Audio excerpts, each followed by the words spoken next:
भैया इस उपदेश से अलर्ट हो जाओ, सावधान हो जाओ। सावधान का मतलब ये है कि जो उपदेश सुना है इसको अंदर में अवधारण करो। ऐसा नहीं हो कि आपके अयत्नाचार के कारण ये उपदेश भी सुनकर के परिणमन में नहीं आवे। सावधान हो जाओ का मतलब अब आप तैयार हो जाओ कि जो बातें सुनी है इन्हें जीवन में उतारना है।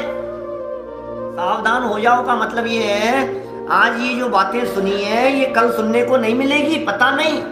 आज तो मिल गया है, कल मिलेगा कि नहीं मिलेगा, तुम सावधान रहो। जो बहुमूल्य चीज मिल गई है इसकी कीमत समझो, इसकी वैल्यू समझो। इस उपदेश का बहुमान हृदय में आना चाहिए।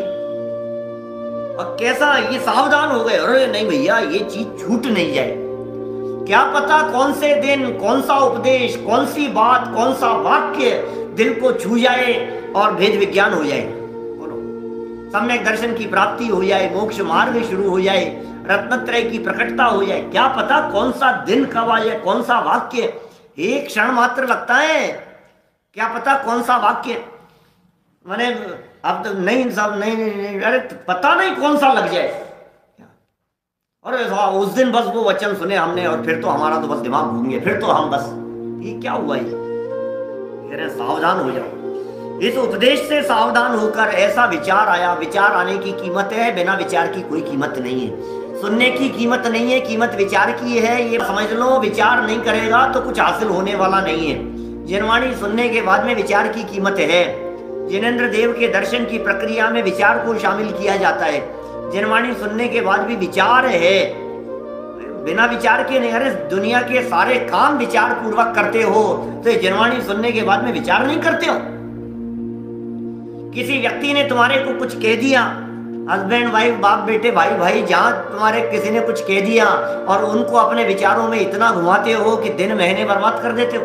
बोलो, सोचना एक बार गंभीरता से। अरे वहां तो वो विचार, खोटा विचार जो करने योग्य नहीं है, वो विचार तो दिन रात चलता है, उपयोग में चलता है, उपयोग में घूमता है। विवाद की बात, किसी ने गाली दे दी, किसी ने अपशब्द कह दिया, किसी ने अपमान कर दिया।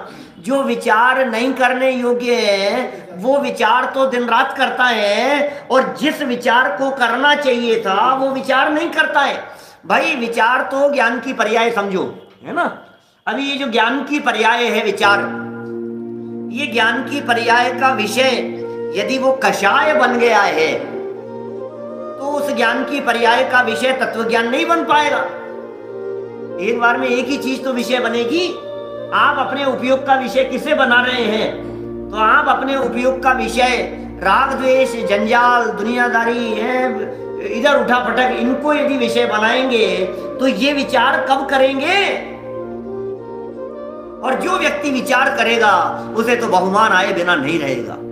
जो व्यक्ति विचार करेगा उसे लगेगा कि यार मुझे क्या माल मिल गया है और मैं कहां कचरों के चक्कर में उलझा हुआ हूं। मुझे ये जो माल मिल गया है, ये माल कुछ गजब का मिल गया है, मैं कहां उलझ गया हूं। इधर आइए सब, बोलो क्या क्या मिल गया है मुझे। ये कह रहे हैं यहां पर, ऐसा विचार किया, कैसा विचार किया, क्या हो मुझे तो इन बातों की खबर ही नहीं, खबर ही नहीं है। मुझे तो इन बातों की खबर ही नहीं है। कौन सी बातों की खबर नहीं है? ये भेद विज्ञान।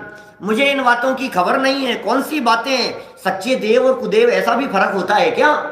मुझे तो इन बातों की फर्क ही नहीं है कि भैया ये तत्व भी कुछ अलग अलग होते हैं क्या? इनमें क्या फर्क है? इनमें क्या हो गया? मोक्ष मार्ग भी कोई अलग अलग है क्या? दुनिया में झूठा मोक्ष मार्ग की चर्चाएं चल रही है, मुझे तो पता ही नहीं है। अहो मुझे तो इन बातों की खबर ही नहीं। तो खबर नहीं है तो कर क्या रहे हैं साहब, ये बताओ।